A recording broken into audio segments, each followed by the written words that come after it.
Raúl Julia is one of those actors that you recognize as soon as you see his face and hear his voice. And now a new documentary about his life has been nominated for an Emmy. And the filmmaker of that documentary is joining me now to talk about it. Ben DeJesus. Hello, Ben. Hi, how are you? Good to see you.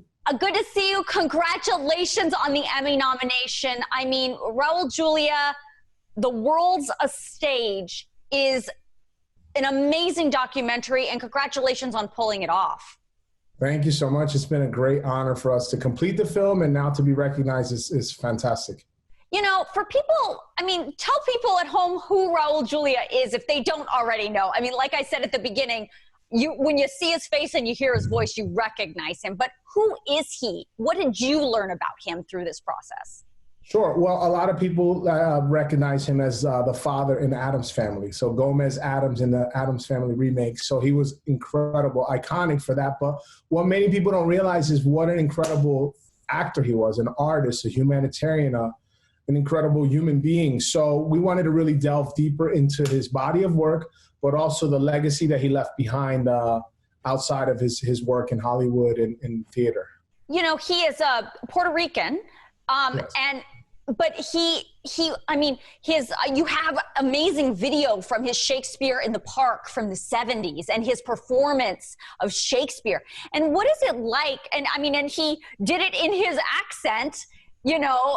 Tell me about that. And when you talk to people who were there, what they said about his performance.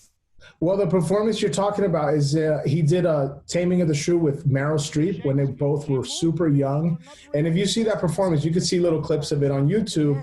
It really was like the inspiration for the entire documentary film, because at one point he's talking about his love of Shakespeare and of the classics, and him early in his career, he would try to kind of mimic the British accent. And then finally he realized that, oh, I can just bring my own Puerto Rican essence, my own culture, my own flavor to Shakespeare, because that's really how it's meant to be done. And when I first saw that clip, that really inspired me, because as a Puerto Rican creator and an artist, I said, wow, this is true. We don't always have to conform. Sometimes just bringing who we are to a role or to a project or to a film is really the best way you can do it. You know, something struck me, and it was kind of like you said right at the beginning of the documentary, when he said, while doing Shakespeare in the Park, they did an interview with him, and he said something to the effect of, you know, you might boo me and I might boo you back, but it's all for love. It's all done in love. And I think that really talks about the essence of who he is in the context that you're talking about, where he didn't hide that he was Puerto Rican, and he, in fact, used it to his advantage. Exactly. He was incredible. I mean, he had a really big love for the classics going back to when he was a kid in Puerto Rico.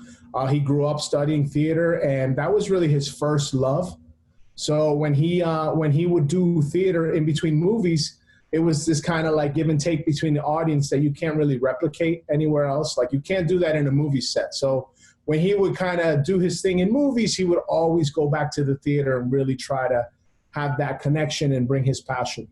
You know, Ben, when I see these types of documentaries, and then I see all of kind of the A-list actors that you get to come and talk about his life, I think to myself as a producer, I think to myself, oh my gosh, that's a logistical nightmare to get all of these big celebrities in. But I would imagine these people were very happy to talk about the legacy that he left behind.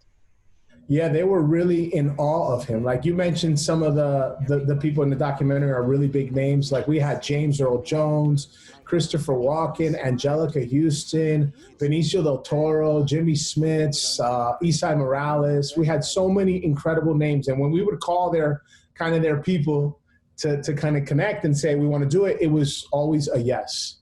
Everybody was so grateful to kind of honor their friend. So we really benefited from that, because I don't think I've ever even seen Christopher Walken in a documentary. Yeah. So to see him and to be in his house and to be connecting with him while he got emotional about his friend Raúl, they were actors in the same acting class when they were like, you know, kids. Wow. It just was really telling about the kind of impact that he had on even other extraordinary people. And then as we wrap up, I want to ask you, as the filmmaker, I mean, this is one of those processes when you make a documentary. This is years in the making to make this happen. And when you look back at what you've accomplished with this film, I wonder what you take away from it. As a filmmaker, as a person in Hollywood, what do you take away from this? Well, I grew up idolizing Raúl Julia, and I always felt like one day somehow I would want to connect with him in some way, either telling his story.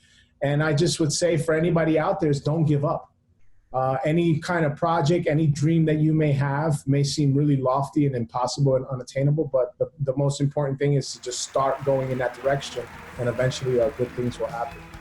Well, Ben, again, congratulations on the Emmy nomination. The documentary is beautiful. It's beautifully shot. The interviews are very, very special, and you can tell that these people that you interviewed had a very close connection with Raúl. So thank you, and good luck on the Emmy. Thank you.